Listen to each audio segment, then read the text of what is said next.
Hej, jeg hedder Chris, og velkommen til Alt i Hobby TV.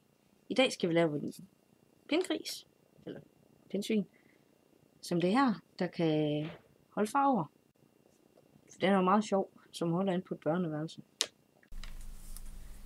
Jeg har taget et stort styroporæg, og den har jeg flækket med en brødkniv, og så tager jeg den i en halvdel. Og så vil jeg have lavet sådan lidt et hoved på den her. Og det gør jeg ved at bruge en hobbykniv. Jeg bestemmer mig for cirka, hvor det skal være. Jeg kan lige mærke op her, så det bliver nogenlunde lige. Og så skal jeg ellers bare til at lege Emil fra Lønneberg og gå i gang med at snitte. Og jeg prøver mig simpelthen bare frem lidt, som jeg synes. Og giver den mere og mere form, og man kan blive ved med at snitte det.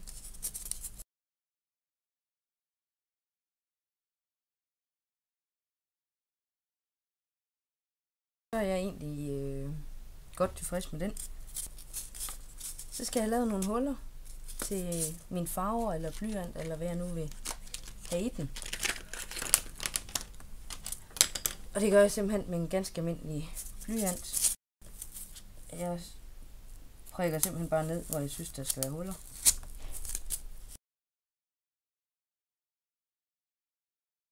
Så for ligesom at skjule den her styropor baggrund og lave den lidt mere hård, så vil jeg give det sådan en blanding af gesso og modellerpasta.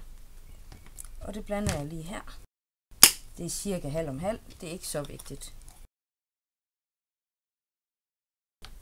Og ned i hullerne, der kan jeg godt lige køre kanten med en lidt finere pensel med det.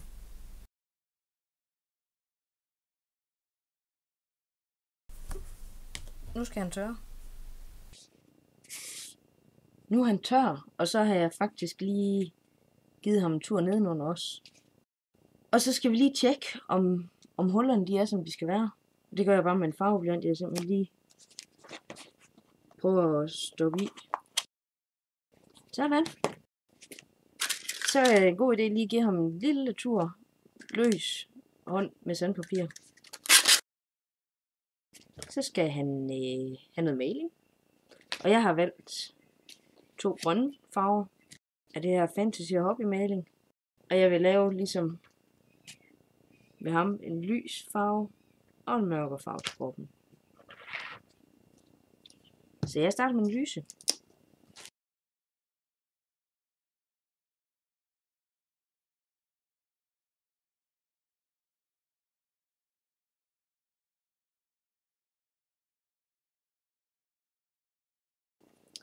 Nu er han så tør. Så nu skal vi lige have lavet nogle ben til ham. Og vi skal have sat nogle øjne på. Og jeg har lavet 3 af benene her. Og det er simpelthen et stykke elefanttråd, som jeg har klippet et lille stykke af. Og så tager jeg en pigebrenser. Og så her ved siden af. Og en træfod. Og så snor jeg den lige et par gange om her. Sådan. Så snurrer vi den op indtil den er sådan cirka der. Så klipper vi den lige af.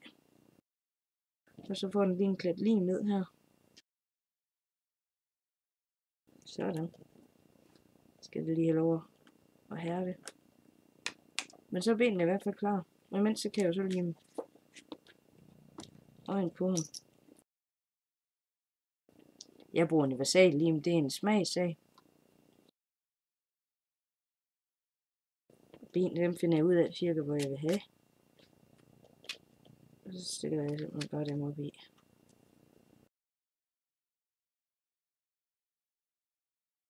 Så. Nu mangler der faktisk kun at komme farveblyanter i. Så er han færdig.